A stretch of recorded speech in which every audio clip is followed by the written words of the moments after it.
Thank you. It's wonderful to be here, to feel this energy radiating out from all the young people present here. From, I'm told, I see from all different parts of Asia, India, Thailand, Singapore, Mongolia, Japan.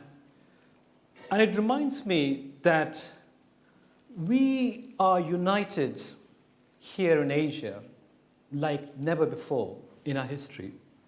There have been other kinds of unities, cultural unities, philosophical unity. But what unites us today is our shared aspiration, whether you're a Pakistani or you're a Chinese peasant, our shared aspiration to be modern, to catch up with the West, to match some of the achievements, at least, of Europeans and Americans. And this is very different in many ways from what our parents, grandparents, great-grandparents felt, because they lived in villages. Most of us are moving to big cities. We have developed different ideas, a different set of aspirations for ourselves.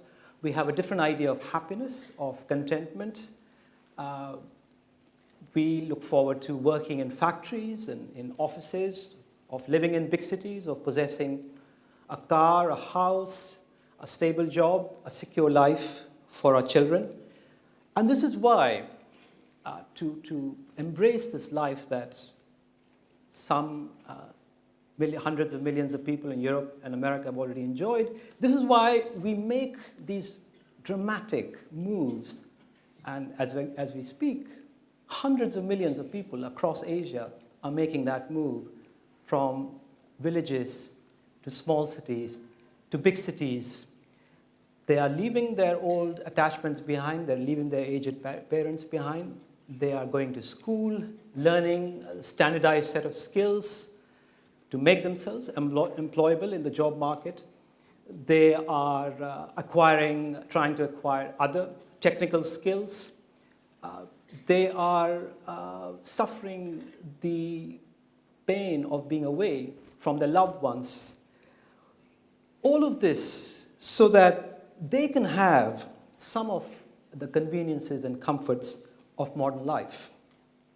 And it's this aspiration that connects, whether you're a rural migrant in Jakarta or a member of tribal communities living in central Indian forests, whether you're a nomad in Tibet. Even if you don't have that aspiration yourself to be modern, to catch up with the West, you are being affected by that aspiration, by that longing. But the question I want to raise today is, should Asia, should this large majority of the world's population be even trying to catch up with the West? Are there other ways of being modern? Those that our political and business elites have not embraced, but ways that respect the environment, are based on values of compassion and tolerance, rather than ruthless self-advancement and mindless acquisition.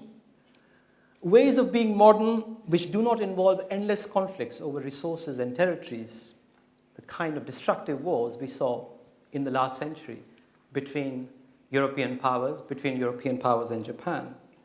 So is it too late, I ask, for us to be modern in a different way, to make a difference, in other words, the theme of the conference?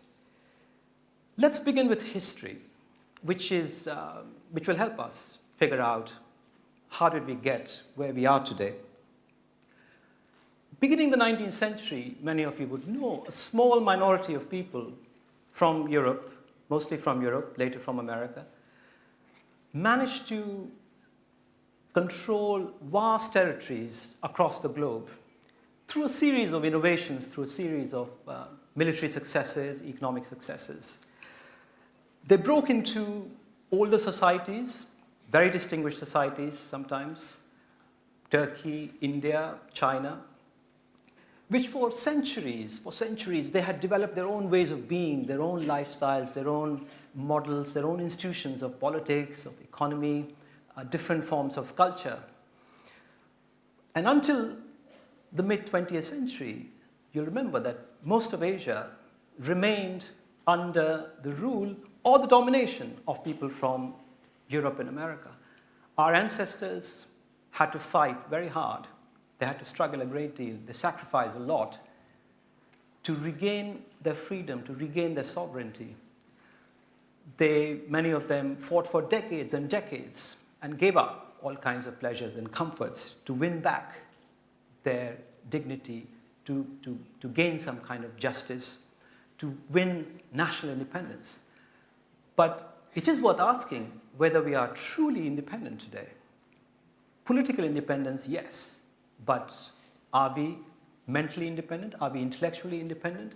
Are we spiritually independent?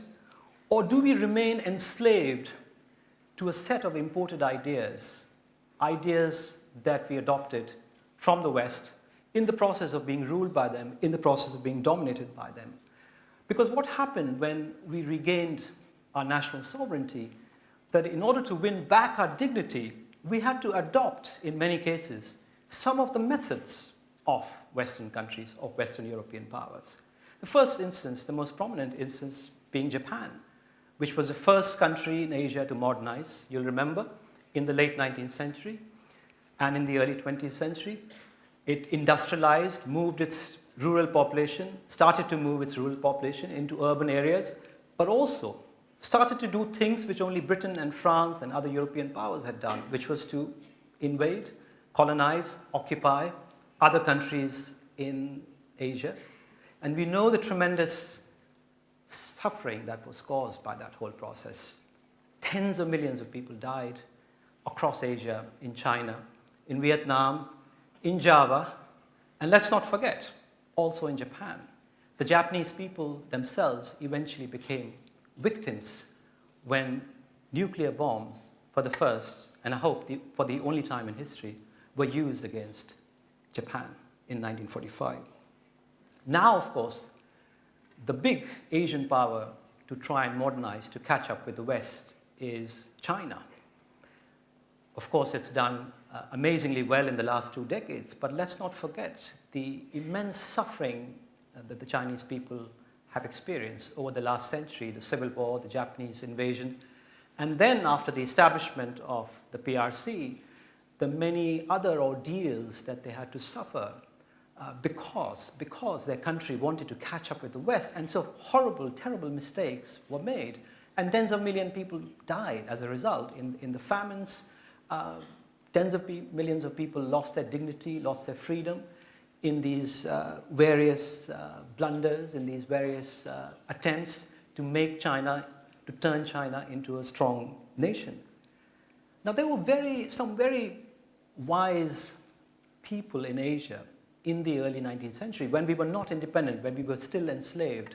People like Gandhi in India, the poet Rabindranath Tagore, who traveled to China, Japan, and India in the early and Java in the early 20th century.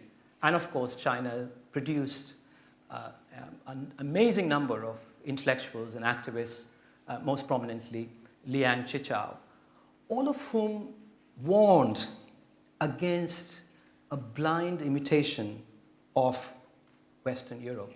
Now, these were people who had grown up in the old world of Asia. They were very connected to their traditions.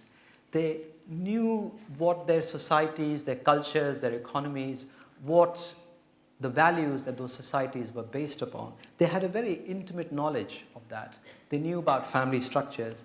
They knew how their economies were structured. Today, the future that they feared of blind imitation of the West, in many ways has come back to haunt us. The future that they saw, in which people would be forced to leave their loved ones, be forced to travel to the big cities for jobs, in many cases, that don't exist, and expose themselves to all kinds of extremist politicians. This is what they were constantly talking about, that we need a new way of being modern, and we cannot imitate the West.